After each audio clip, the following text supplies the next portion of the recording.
Hey, Magic es un juego que está camino de cumplir casi ya 30 años y la verdad es que tanto tiempo da pie para muchos, pero que muchos cambios.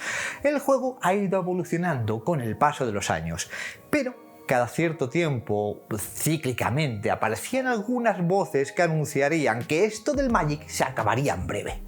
Estas voces solían surgir cuando ocurría algún cambio grande en el juego y bueno, aquí estamos grabando a día de hoy vídeos sobre cartitas de colores. Así que hoy en Historias de Magic empezaremos nuestra nueva andadura con este vídeo que es muy especial. Y en este caso muy personal porque es mi top 10 de muertes del Magic.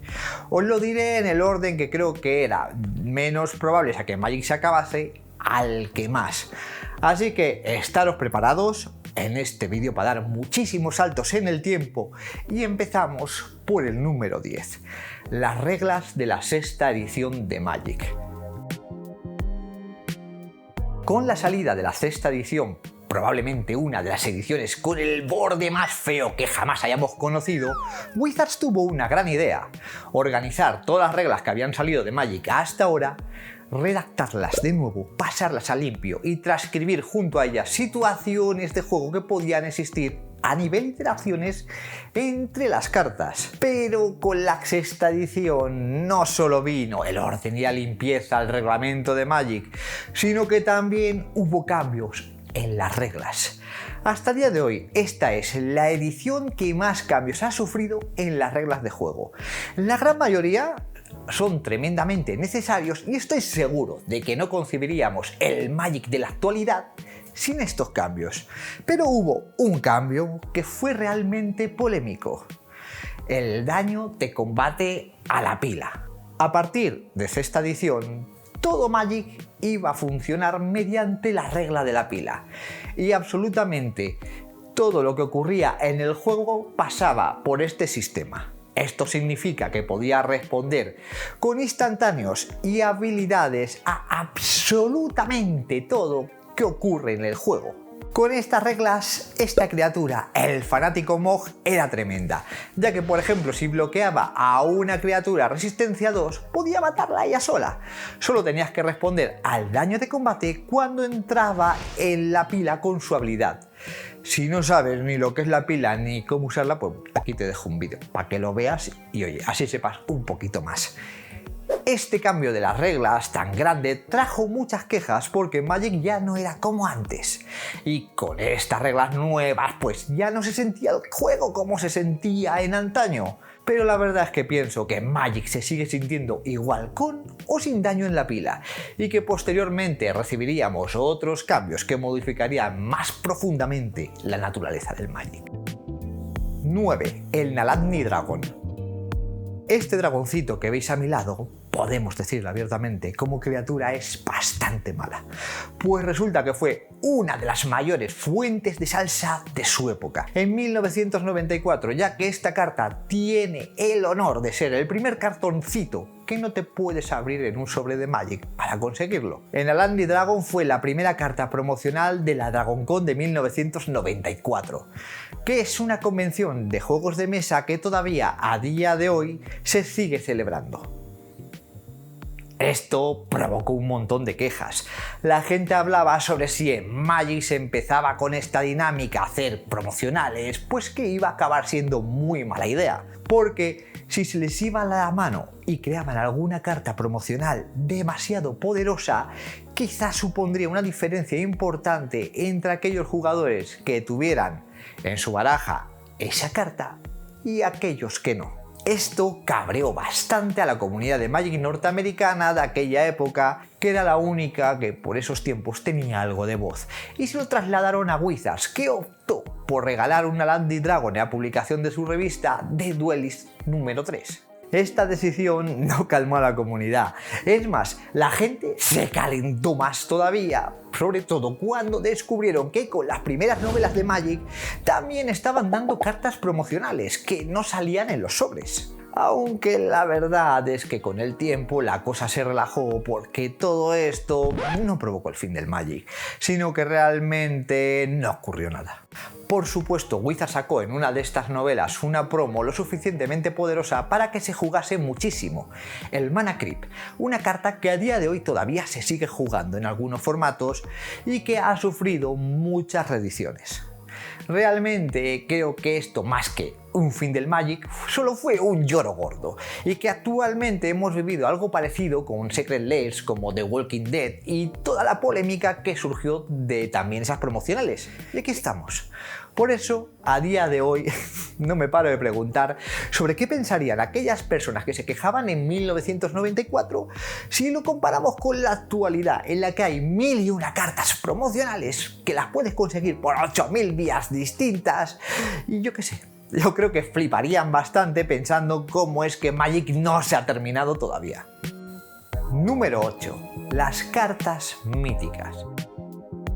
Con la salida de Fragmentos de Alara hubo un pequeño gran cambio que modificaría todo el mercado secundario de Magic para siempre.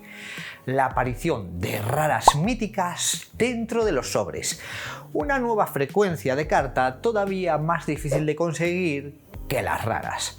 Y con la aparición de estas raras míticas surgirían aquellas voces que reprocharían a Wizards de querer encarecer todavía más el juego.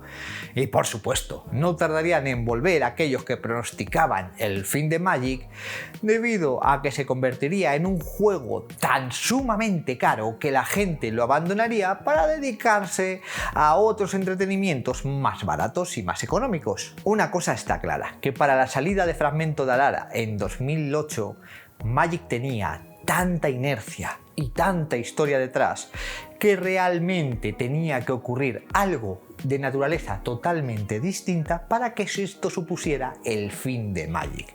Pero, curiosamente, al contrario de lo que la gente pensaba, el paso del tiempo ha demostrado que la introducción de la rareza mítica a veces ha supuesto un cambio más positivo que negativo. Existió una época en la que era complicado ver cómo una carta rara sobrepasaba los 5 euros en el mercado secundario, aunque esto también forma ya, por desgracia, parte del pasado, y existen actualmente cartas raras mucho más cotizadas que la mayoría de las cartas míticas de su colección. Número 7. Los Planeswalker. Un año antes de la aparición de las cartas míticas, en 2007, con la salida de Lorwyn, en Magic apareció un nuevo tipo de carta que cambiaría el juego para siempre. Los Planeswalker, cartas que representaban a seres capaces de viajar entre los planos. De hecho, hasta hace poco antes de Lorwyn, en una partida de Magic, tú como jugador representabas a uno de esos Planeswalker. Estos nuevos Planeswalker se veían un tanto diferentes, dividiendo a los jugadores de aquella época. Estaban aquellos a los que les encantaban los nuevos Planeswalker, ya que eran una nueva aportación al lore de Magic y que eran cartas que realmente se veían súper poderosas. Pero también estaba aquel grupo que veía a estos Planeswalker como cartas rotísimas y tan sumamente poderosas que con el paso del tiempo acabarían exterminando a Magic, convirtiéndolo en un juego simplón que simplemente ganaba a aquel jugador que pusiera en el campo de batalla al Planeswalker más potente, o aquel que acumulase más Planeswalker diferentes. Personalmente me encuentro un poco entre ambos mundos. Creo que los Planeswalker han sido una idea necesaria, ya que ha dado al lore de Magic unos protagonistas y unos personajes con los que los jugadores se sienten identificados y pueden conectar con ellos. Pero también es cierto que cuando un Planeswalker entra en el campo de batalla, al menos yo no siento Magic como ese juego que conocí en 1994. Con el tiempo fueron capaces de coger el truco a este tipo de cartas y conseguir que no fueran tan desequilibradas en cuanto a nivel de poder.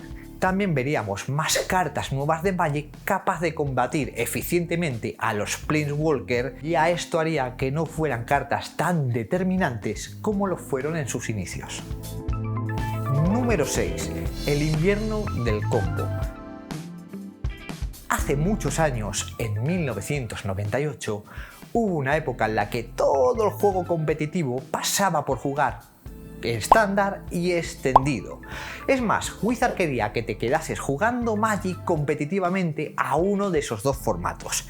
En esta época salió una colección llamada Saga de Urza que elevaría el nivel de los mazos de combo a un nivel aberrante. A esta época la gente la llamaría el invierno del combo. El juego competitivo vivió unos cuantos meses en los que podía ser derrotado fácilmente en el segundo, tercero, cuarto turno en una partida en estándar. El formato construido que se presupone que tiene un ritmo más lento porque cuenta con cartas menos poderosas. Podéis echar un vistazo a este vídeo si queréis más detalles sobre esa época gris y oscura que consiguió desconectar absolutamente todo el mundo que jugaba competitivo en una época en la que Wizards pensó que todo el crecimiento de Magic debía de pasar porque la gente jugase su circuito de torneos. Esto es lo que era realmente grave. Precisamente en esos tiempos hubo quejas sobre lo mal que estaba el formato y consecuentemente Wizards se le iba a prohibir un montonazo de cartas. Es más, tardaríamos muchos, pero que muchos años en ver tantas cartas prohibidas juntas en un formato estándar de nuevo. Curiosamente, en esta época no hubo tantas quejas sobre el fin del Magic como en otras épocas que hemos visto antes en este top.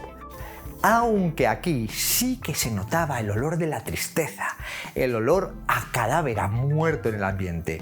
Se intuía que si las prohibiciones que había hecho Wizards no funcionaba y el juego organizado se caía, Magic podía recibir un duro golpe del que quizás nunca se recuperaría. Número 5. La creación de estándar. En enero de 1995, Wizards anunció un nuevo formato llamado Tipo 2. Así se llamaría originalmente el formato que ahora conocemos como estándar. Este se añadiría al único formato que conocíamos en aquella época, el Tipo 1, que ahora actualmente se le conoce como Vintage. En Tipo 2 solo eran legales las últimas colecciones publicadas de Magic e iría rotando cada cierto tiempo para dejar que las colecciones antiguas fueran de ese formato, no se pudieran jugar más, y a la vez introducir las nuevas colecciones que salieran en un futuro para formar parte de un Tipo 2 y así tener un formato con cartas nuevas y frescas todos los años. Esta decisión dividió, por supuesto, a la comunidad y disgustó mucho, pero que mucho, a aquellas personas que habían invertido tiempo y dinero en hacerse una colección más que decente para jugar. Y ahora, de repente, Wizards anunciaba que sus cartas que habían conseguido con sudor y esfuerzo iban a acabar quedando obsoletas con el paso del tiempo y que iba a tener que invertir otra vez ese tiempo y esfuerzo en actualizarse. Hubo gente que, por supuesto, anunció el fin del Magic, porque a partir de ese día te obligarían a actualizarse cada 2×3 y a tener que pasar por caja para seguir jugando a Magic. Y hubo gente que incluso dejó de jugar directamente después de este anuncio. Hubo miedo incluso por parte de una jovencísima Wizards de que los jugadores abandonaran el juego en masa debido a este anuncio. Pero la realidad es que estos eran los inicios de Magic, para bien y para mal. Y toda esa gente que tenía una gran colección de cartas realmente era una gran minoría de los jugadores de Magic. Así que en principio se encontraron a mucha gente que abrazaron con alegría este nuevo formato, ya que les permitía competir en igualdad de condiciones con estas personas que tenían una amplia colección de cartas. Por supuesto, en España ni nos enteramos de esta polémica y la gran mayoría incluso nos alegramos de la creación de estándar, ya que las únicas cartas que teníamos para la mayoría eran solamente de Revised. Y casualidades, en el primer estándar solo eran legales las colecciones de Revised, de Dark y de Fallen. Así que para nosotros españoles no había ni cambios. Realmente la creación de estándar, aunque tuvo sus sombras, sobre todo, ya hablaremos en un futuro vídeo de esto, fue algo muy importante para Magic, ya que permitía a Wizards crear cartas nuevas sin tener que necesariamente elevar su poder. 4. la creación de la lista de prohibidas. En enero de 1994, Wizards creó la lista de cartas prohibidas y restringidas para el juego competitivo que estaban haciendo en Magic, ya que las cosas del competitivo habían empezado un poco fuera de madre. Wizards crearía para controlar esto dos listas. Una lista de cartas prohibidas, las cuales no se podían jugar en campeonato. Esta lista estaba compuesta únicamente por aquellas cartas que funcionaban con la regla de apuesta, que no era válida en campeonatos, y por el Sarazad, una carta que prohibieron por su capacidad de crear partidas aburridas y eternas. También crearon una lista de cartas restringidas a únicamente una sola copia en la baraja. Y aquí, en esta lista, es donde introducían aquellas cartas que consideraban muy poderosas en aquella época. Este anuncio supuso otro mazazo más para aquellos que jugaban barajas ultra poderosas en 1993. Y digo otro mazazo más porque hubo un martillazo del que ya hablaremos un poquito más adelante en este vídeo. Número 3. Chronicles. En julio de 1995, Wizards publicaría el primer set de la historia compuesto únicamente por cartas reeditadas. Chronicles, una colección que reeditaba ciertas cartas de Arabian Night, de Antiquities, de Legends y de Dark. Únicamente se publicó en dos idiomas, en inglés, que salió la colección en borde blanco, y en japonés, donde sí que verían las cartas de esta colección en borde negro. La idea original de Wizards era cada verano publicar una expansión que recopilase algunas cartas icónicas del año anterior. Chronicles se podía haber llamado perfectamente Magic Masters 1994. Como es obvio, esta colección dividió a los jugadores y agitó el avispero de la comunidad norteamericana como ninguna otra colección lo había hecho antes. Sobre todo a aquellos que se molestaron en conseguir muchas de las cartas que Wizards había publicado en 1993 y en 1994. Esto hay que comprenderlo. A muchos de estos jugadores, después de hacer un esfuerzo económico, les habían comunicado ya en enero que iban a sacar un nuevo formato donde las cartas iban a quedar obsoletas y lo que habían conseguido no les iba a servir para jugar con el paso del tiempo.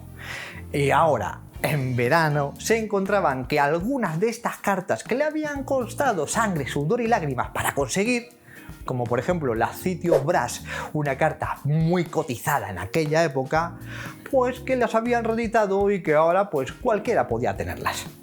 Esto fue la gota que colmó el vaso, y muchas de estas personas vieron con pánico cómo sus colecciones, que le habían costado esfuerzo, perderían valor con la publicación de nuevas reediciones a lo largo del tiempo.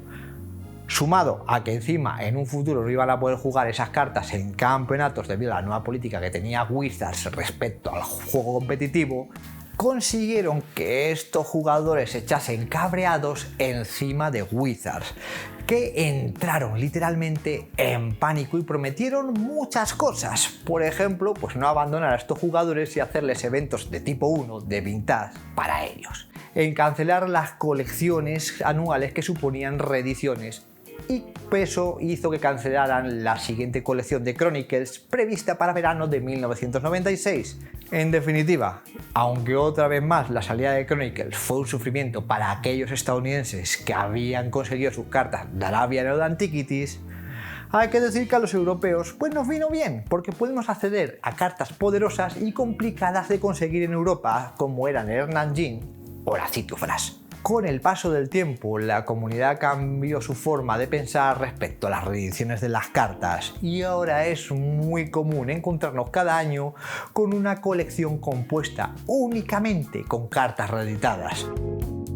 Número 2. La Reset del List.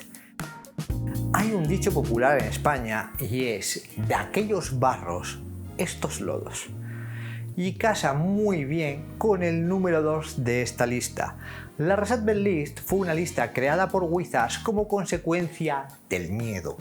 Después de todo lo que ocurrió en Estados Unidos con la salida de Chronicles, Wizards, por miedo a que la gente dejase de jugar y sobre todo de consumir Magic, sacó un listado compuesto por cartas ilustres y valiosas por la comunidad, como pueden ser el Black Lotus o las icónicas Tierras Nobles.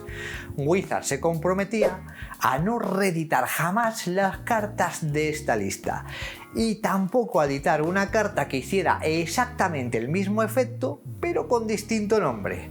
Es decir, nunca veremos un Black Lotus aparecer en una colección moderna de Magic impresa en papel y tampoco veremos una carta como por ejemplo un Pink Lotus, carta que me he inventado ahora mismo y que hace exactamente lo mismo que Black Lotus, el mismo efecto por el mismo coste.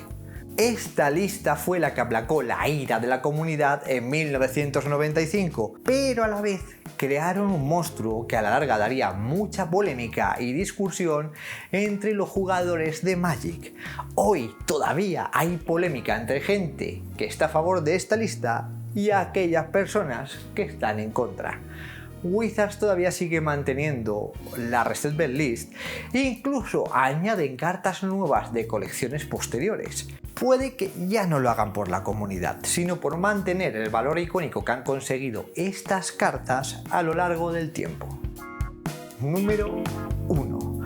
La imposición de los mazos de 60 cartas.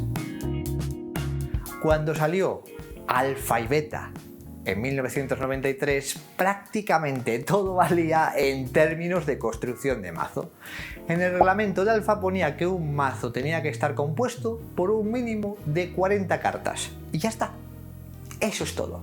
Por ejemplo, podías jugar con esta baraja que ves aquí. Este listado no es mentira. Es una lista real que se jugó en un torneo en aquella época. Esta fue una lista, un mazo que jugó Andy Lange a finales de 1993. Era una lista de torneo totalmente legal y que era muy fácil que este mazo te ganase el primer turno. En esta época Wizards tenía que tomar una decisión peliaguda: no hacer nada y dejar que esto campara a sus anchas, espantando por supuesto a todos los jugadores nuevos, o imponer nuevas reglas y cabrear a todos estos jugadores que eran los que más dinero se gastaban en su naciente juego. Pensar que estábamos hablando de 1993 y Magic en esa época era un juego que estaba en pañales y el abandono prematuro de sus jugadores sentenciaría fácilmente al juego a una condena de muerte. Pero Wizards tomó una decisión muy civilina e inteligente en aquella época. No prohibió nada, sino que aconsejó a los organizadores de torneo que pidieran a los participantes de sus campeonatos que los mazos estuvieran formados de 60 cartas, un máximo de 4 copias iguales de todas aquellas que no fueran tierras básicas y un máximo de una copia de todas aquellas cartas que fueran del tipo artefacto. Ahora todo quedaba en manos de los organizadores. Ellos podían elegir si querían montar un torneo con todo o con las limitaciones que les proponía Wizards. Esto hizo acostumbrar a los jugadores que podían jugar con otras reglas y conseguir unas partidas mucho más divertidas e igualadas que jugando a aquel Magic sin límite ni control alguno. Cuando pasó un tiempo y los jugadores se habían acostumbrado a estas restricciones, Wizards comprobó que la gente seguía jugando a Magic. Entonces fue cuando comunicaron que todos los mazos tenían que estar compuestos por un mínimo de 60 cartas y que solo se permitirían 4 copias iguales de aquellas cartas que no sean tierra básica.